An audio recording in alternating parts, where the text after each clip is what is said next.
Hello everyone, and welcome to the first discipline-specific week for EUN 121, Curriculum and Pedagogy 2, Planning. This recording will first give details on what the discipline of geography is all about, before specifically looking at geography in the Australian curriculum. So let's start with the question, what is geography? Going back to the roots of the word, geo means earth and graphia means description. So literally the word means to describe the earth.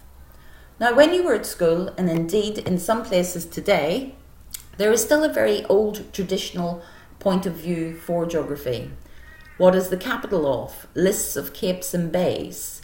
A curriculum that was basically written by white, middle-class, male heterosexuals. But today, more often than not, geography has a much more contemporary flavour, reflecting a complex, dynamic world of change, economically, politically, socially, environmentally, culturally and technologically. Geography is much more concerned with sustainable management. Some geographers were well ahead of their time. Take for example this quote from Fairgraves in 1926. The function of geography in school is to train future citizens to imagine accurately the conditions of the great world stage and so help them to think sanely about political and social problems in the world around. In this quote, it's easy to see some of the terms from the Melbourne Declaration from 2008, which you looked at in EUN 120, and I guess to bring this quote up to date, you would just have to add words like technological and environmental. Geography is the study of place, space and the environment. Geographers investigate the character of places, their distribution across space, biophysical processes and features, and dynamic relationships between humans and environments. So as you can see on the slide, geography is about the physical world, but also about the human world. By physical, I mean the natural landscape, for example, a volcano. And by human, I mean the built environment, for example, a city. However, what additionally needs to be recognised is that to investigate one, you need to also investigate the other. You need to look at the interconnection between both, how people affect the earth, but also how the earth affects people. Geographers ask questions about why these phenomena and relationships are like they are, and how they could be. How societies and environments are connected to one another, how and why they change, and how and why their characteristics vary across time and space at different scales. Geography answers questions spanning the local to the global, in the past, the present, and the future. Geography is fundamentally interdisciplinary. It's one of the few disciplines that bridge the natural and social sciences and the humanities. Therefore, geographers are uniquely equipped to understand and address critical problems facing the world, social and environmental justice issues, as well as efficient, equitable and sustainable use of resources. On the slide in front of you are statements that various geographical writers have said about geography. Bonnet says that geography is about wonder and exploration, giving order and meaning to the world in which we live. According to de Bly, geography helps us make sense of our planet and discover all we can to understand our home.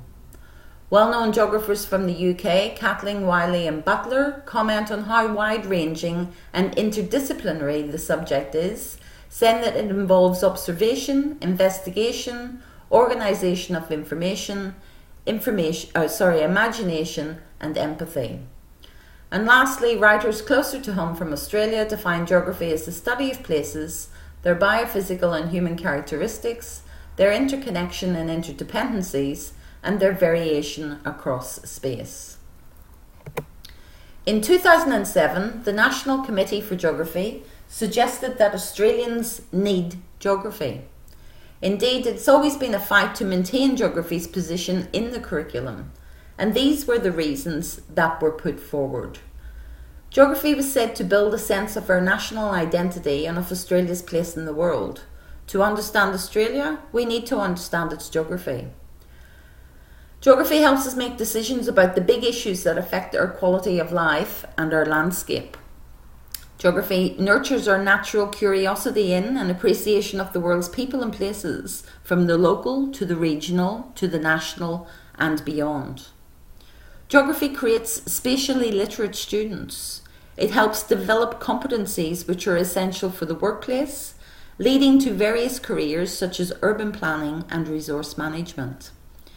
And it was also said that geography was an excellent medium for the education, bringing the rigour and depth of an academic discipline, but at the same time developing a wide range of skills such as literacy, numeracy, ICTs, decision making, and so on. So let's take a look at geography in the Australian curriculum. We'll take a look at the timeline for the development of geography in the Australian curriculum. We'll look at the rationale. We'll look at the aims. We'll look at the strands that make up the curriculum document: geographical knowledge and understanding, and geographical inquiry and skills. And then we'll look at the description for a year level in a bit more detail. So here is the timeline. So as you can see at the top of the table, a literature review was undertaken in 2009.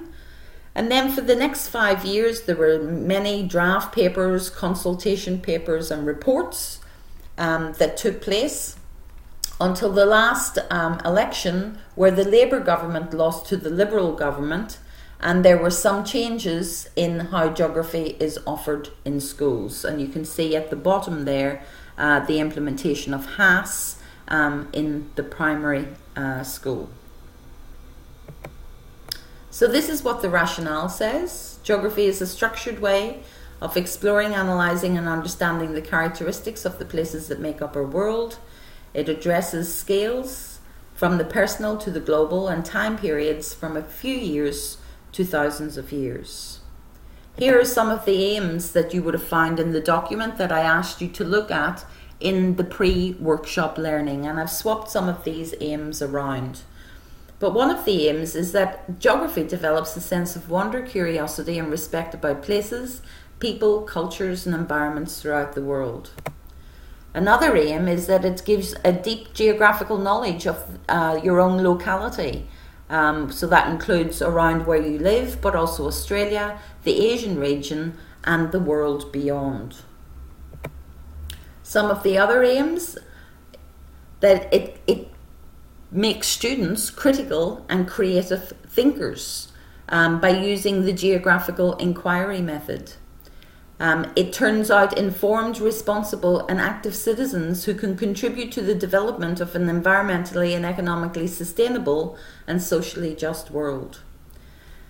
And the ability to think geographically using geographical concepts, and we'll talk a bit more about them in a minute.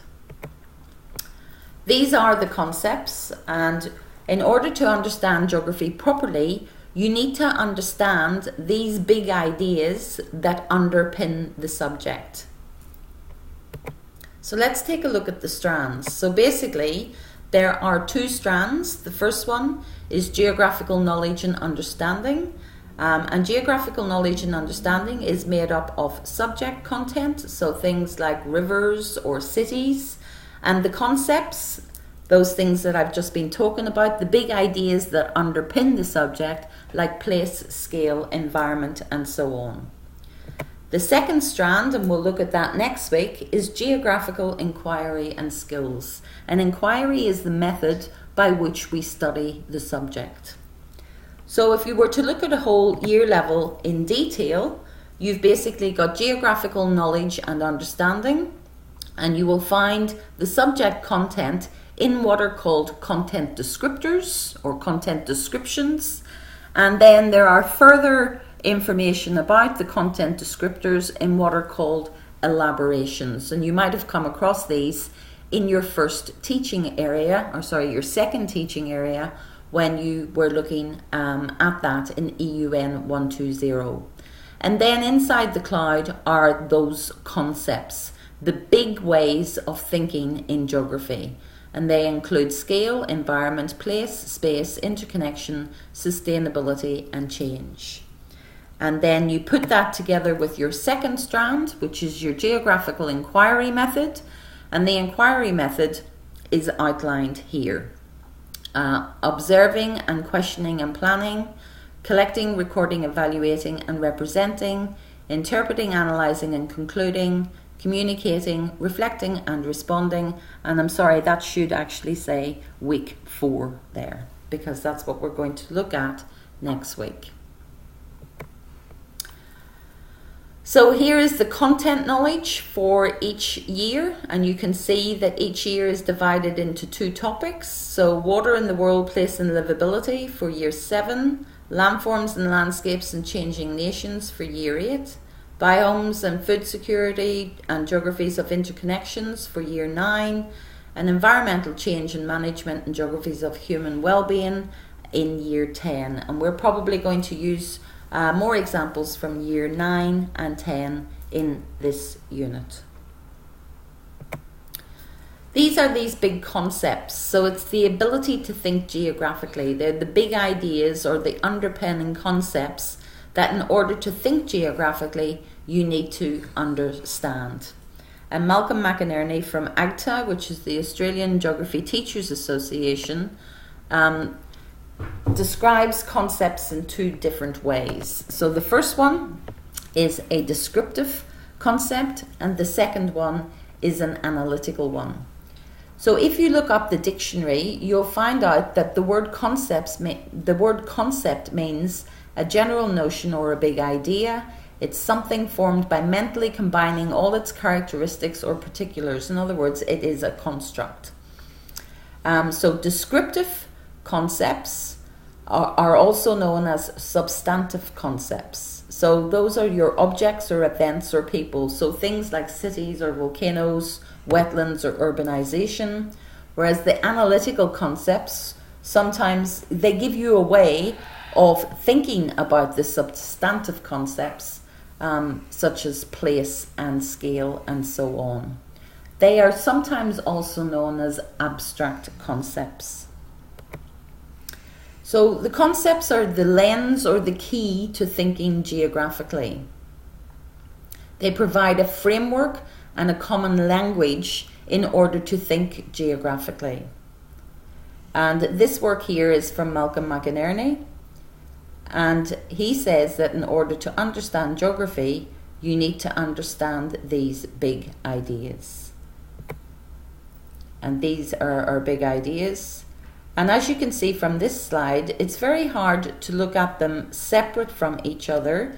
You actually need to look at them because they all overlap. And quite often it is represented as a concept wheel. So take time to look at this wheel in a bit more detail and the various words that are associated with each of the concepts. Okay, so that's a rundown of what geography is and what it looks like in the Australian curriculum. The more you familiarise yourself with the document, the easier it is going to be. Okay, thank you. Bye.